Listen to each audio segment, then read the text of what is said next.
Hi everyone, it's Mike Newton back. I hope everybody's had a decent break.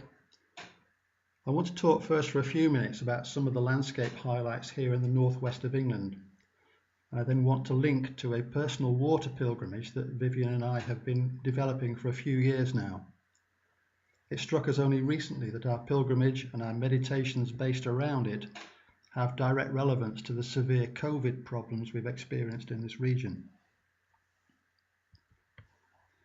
Here is the northwest sector of Peter's British landscape zodiac, in particular the two segments which contain Taurus and Gemini around the zodiac belt here. This is the framework for our Gatekeeper work, looking for correspondence between above and below. We look for landscape features, ancient sites, and more modern sites where guidance drives the location of new artifacts. Starting here at the border between Aries and Taurus, we have the Pleiades star cluster, linked with the Welsh town of Llangollen. This was one of Peter's first major points which helped with the orientation of the chart. This is the heart area of the bull. Going through the head around Chester, we come to the horns of the bull here, and in particular this star here called El Nath. We think this corresponds with the area around Hellsby Hill on the south bank of the Mersey. I'll talk more about this area in the second half of the presentation. This yellow point here is on the border between Taurus and Gemini and is a hugely important area that I'll come back to shortly. Going up to the north of our area, we have the star Sirius here in the constellation of Canis Major, the big hunting dog, on the east side of Morecambe Bay. Then we come back round to the south to Gemini, with Castor and Pollux corresponding to the area around Manchester. Moving on to talk about some of our highlights. Looking first up at the Sirius area, this is St Peter's Church, just a short walk out of the village of Heysham. It's a beautiful small church nestled amongst trees overlooking Morecambe Bay. It's one that sits superbly in its landscape. Inside is a wonderful Viking Hogsback stone which was discovered in the graveyard in the 1960s. It would have adorned a burial mound. It's about 8 foot long and is beautifully carved with scenes from Norse mythology, early Christian symbols, and what looks like a tree of life motif. It is probably the best preserved such stone in the UK. Walk a little further up a hill to the headland. These are the remains of St Patrick's Chapel. It's one of the many sites on the west coast where it is alleged that St Patrick first set foot on Britain, and this is thought to be about the same age as the earlier parts of St Peter's Church. These are rock-cut chambers on the headland adjacent to the chapel ruins. The size of small humans, the guidebooks call them tombs. Other people's initial reaction, perhaps, is that they may be connected with initiatory rites or other ceremonial rather than simple burial. What was it about this area that it had two early Christian churches so close together at broadly the same time? It would probably have been a fairly sparsely populated location at that time.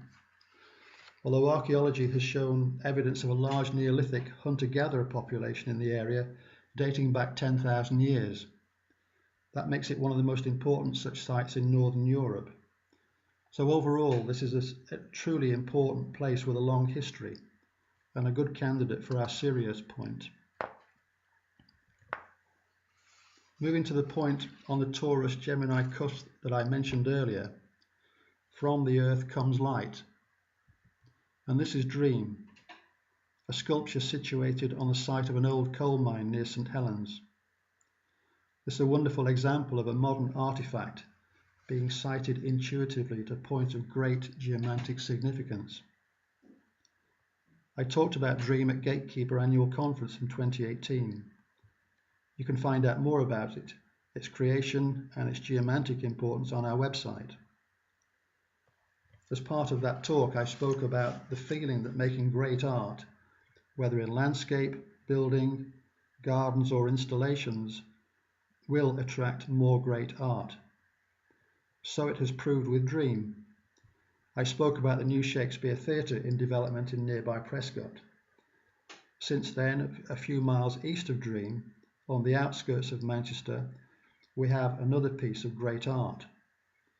This will be a new RHS garden, RHS Bridgewater, opening next year on a derelict site of over 150 acres.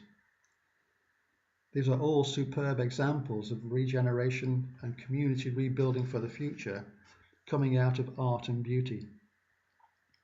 We're sure that these and others coming along all come from the original inspiration, that of placing Dream on the right point in the landscape at the right time. Moving on to a couple of areas south of Macclesfield that we visited as part of the Wheel of Life project. These are two magnificent oak trees intertwined as male and female, standing by a bridge over a stream and inviting entrance to woodland on the approach to this place. This is Lud's Church, a natural gorge in the rocks above the River Dane on the Derbyshire-Cheshire border. It's a stunning place that leads through a narrow threshold into a deep gorge, gradually climbing up a hill away from the river. Towards the top of the gorge, the path splits in two, and we sang back down the gorge from there with our friend Jane. It was a really magical moment. A few years ago, when it featured in a TV programme by Simon Armitage, the Poet Laureate, he'd completed a new translation from the Old English of the poem of Sir Gawain and the Green Knight. He came to Lud's Church to investigate a possible link between this place and the Green Church in the poem's finale. It is the perfect setting, he says, as the terrified Sir Gawain calls into the echoing cavern and hears above him the grinding of a giant axe. You must visit and listen. On a slightly less threatening note, this is the Bullstone. It's a small stone with the remnants of a circle round it. We had this as a destination for one of our Gemini pilgrimage walks. No one knows why it is so called, but we have an alternative name, and we call it the Ramstone.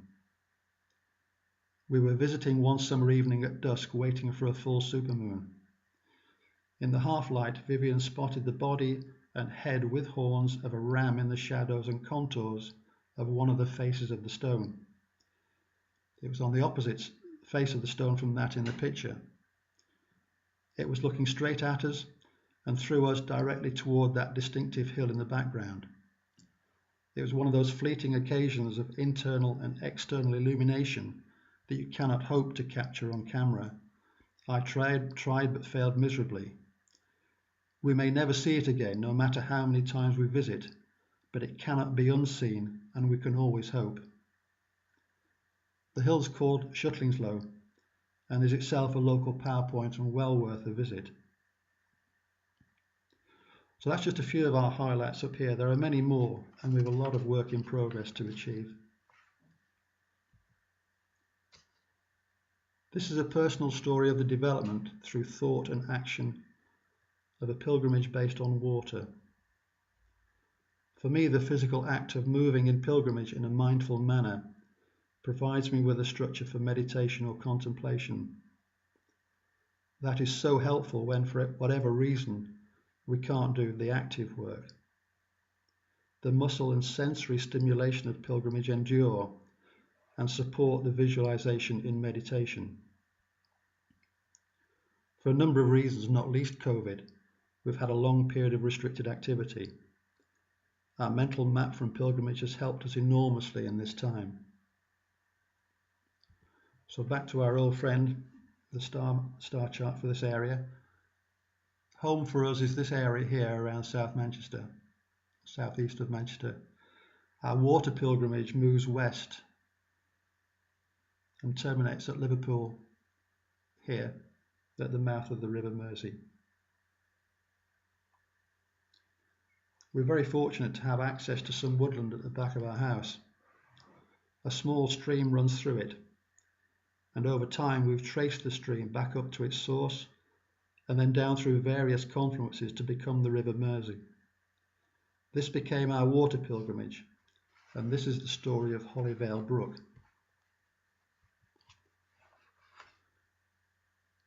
This is Ludworth Moor, about 2 miles uphill from where we live.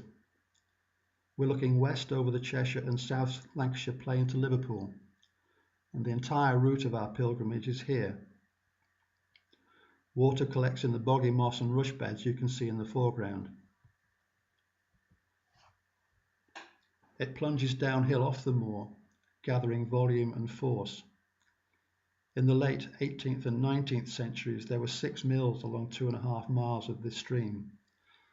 These were all largely involved in the textile industry, taking the clean and abundant water.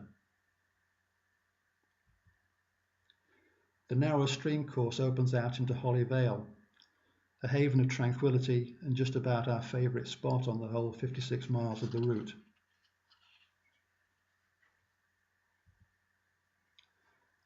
This is the stream running through the woods at the back of our house. This is our refuge, our place of nature, where we can continue our mental pilgrimage just sitting by or even in the stream in a camping chair. That is, unless the stream gets a bit lively. This is an old mill 1/2 mile downstream from where we are, just before the stream joins the River Goit. This picture was taken in July last year after days of continuous rain created a storm surge that overwhelmed the mill wall. You can see the water wheel there on the right. The mill wall did survive. So our stream joins the River Goit, which then gathers other water. This is the confluence with the River Etherow, with the Goit coming from the right and the Etherow straight ahead, and the 2 rivers combine and flow out to the left. This is the very important joining. The River Goit coming in from the right is joined by the River Tame coming under the road bridge where the artwork is. The combined river is now called the Mersey, and this is the ancient boundary between the Anglo-Saxon kingdoms of Mercia and Northumbria. Mercia this side, Northumbria on the far side. Mersey gets its name from Old English meaning boundary river. The Mersey then meanders through South Manchester and for a while becomes part of the Manchester Ship Canal, which joins Manchester and Liverpool. So you might ask, what's this got to do with pilgrimage? Well, in our view, pilgrimage takes many forms. It's not possible to walk the entire length of the river, but it is possible to follow the general route of the river on the Manchester Ship Canal. A few years ago, Vivian was delighted when I said I'd booked a cruise for a birthday present. She was a little less delighted when she discovered it was a cruise along the Ship Canal, starting in Salford Quays in southeast Manchester. So we continue our pilgrimage on a converted Mersey ferry with quite a jazzy paint job. The River Mersey joins the Manchester Ship Canal a few miles along the canal and then separates just east of here. This is the Thelwall Viaduct on the M6. You can see here the Ship Canal is the main waterway running under the viaduct. Manchester lies in the distance where we started our pilgrimage, and the River Mersey leaves the Ship Canal here and runs under the viaduct. It then moves on through Warrington, joining with the River Weaver, and then on to Liverpool, the Irish Sea, and on from there.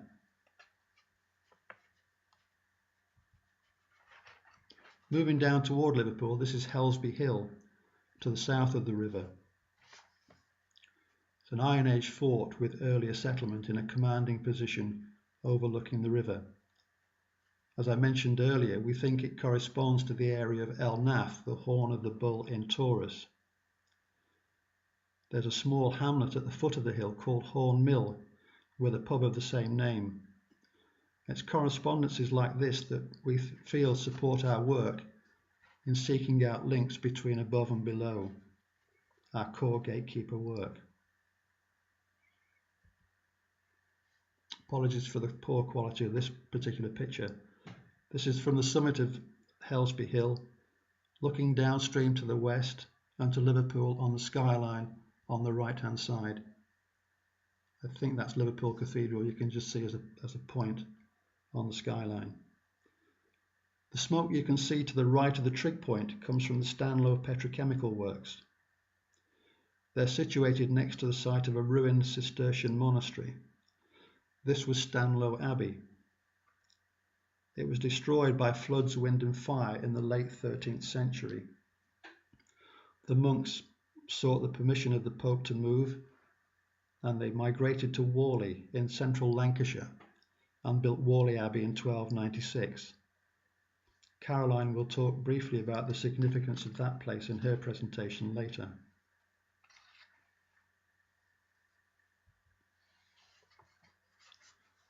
Our pilgrimage proceeds down the river and ends with a crossing of the Mersey estuary to land at Liverpool.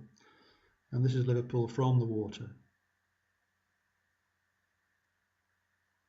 It's a beautiful collection of buildings on the waterfront in Liverpool. Back home later that evening, we had a remembrance ceremony to lock in our memories of the day. We feel that's such an important point of pilgrimage, and it enables us to remember what we've done and who we've met and how we felt. So back to the Charterford Northwest.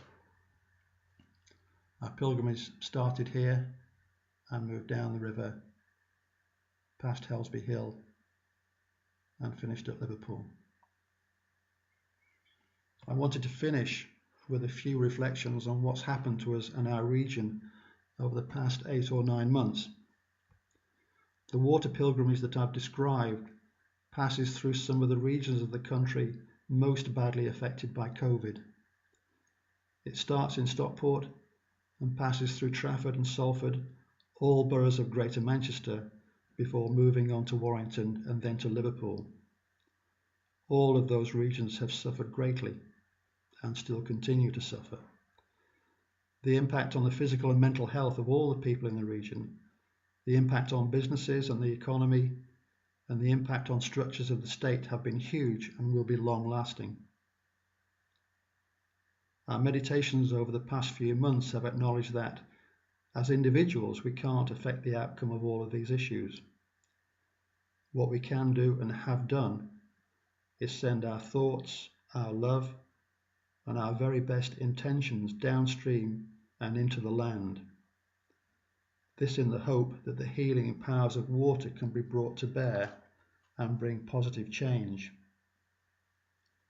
We visualize the journey of a leaf, a twig, or a flower over those 55 miles, and we acknowledge and thank all of the good spirits and wonderful people we have met on our way through this landscape.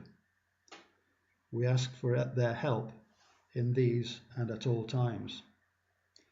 This, for us, is what Gatekeeper is all about.